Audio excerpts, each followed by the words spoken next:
This refers to cryptocurrency projects that provide lending and borrowing services.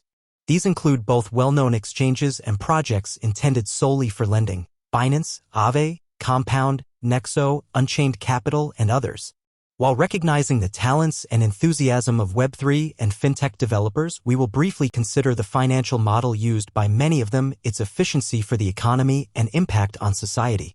Since we all believe here that DeFi is our bright future. Working on infrastructure, leveraging great intellectual resources, creating code, respected developers did not really think about the operating model of their platforms. Unfortunately, yes. They simply copied this model from banks, and banks took it from the Middle Ages. This model is known as usury, which contradicts decentralization by transferring all money and power into the hands of the rich, impoverishing and making everyone else poor. The essence of it is simple: the creditor lends his money to the entrepreneur and gets it back with profit, regardless of the outcome of the deal. The creditor does not participate, does not risk money, is not a partner, does not need to know anything about the borrower and his affairs. Because if the borrower does not return the money with profit at the appointed time, his collateral will become the property of the creditor, and the creditor, all the same, will make a profit. We see that only the interests of one party are taken into account here, the interests of the creditor. And the borrower's rights are violated. And this injustice creates a serious vulnerability, the consequences of which have a devastating impact on the whole society and ecology, poses a threat to security, and leads to local and global problems. Thus, not organically, by constantly receiving profits and money, creditors can create monopolies who accumulate money and power into their own hands, destroying private businesses. Market manipulation, corruption, fraud, poverty and destitution of the majority of society, growth of crime, increased social inequality, unemployment, environmental pollution, and many problems stemming from this. For example, corporations can obtain valuable natural resources belonging to millions of people, bypassing the people through corruption. Do you think small or medium-sized private businesses can buy these valuable raw materials at the prices corporations get? No, of course not, because the corporation will buy it cheaper by bribing people from the government of the desired country.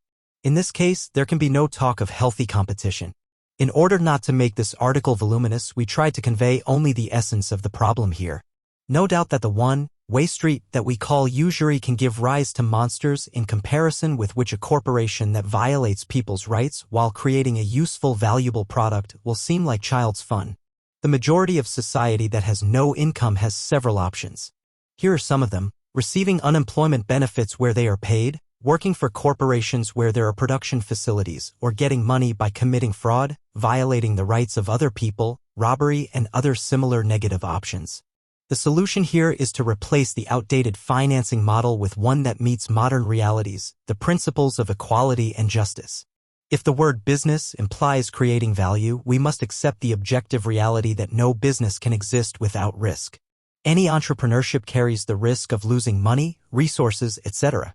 It is known that only a small part of startups achieve success, the bulk close. So anyone who wants to make money must take these risks and be prepared to lose their investments. This is the norm. This is called a partnership, which is fundamentally different from parasitism. Entrepreneurs and creditors must have equal rights, equal partnerships where each partner's share is determined in accordance with their contributions. And this contributes to the development and strengthening of contacts, social ties, trust, mutual understanding between different classes of society, and the creation of strong communities. Thus, optimal distribution of wealth in society occurs, fostering business and innovation development as human rights form the foundation of the economy.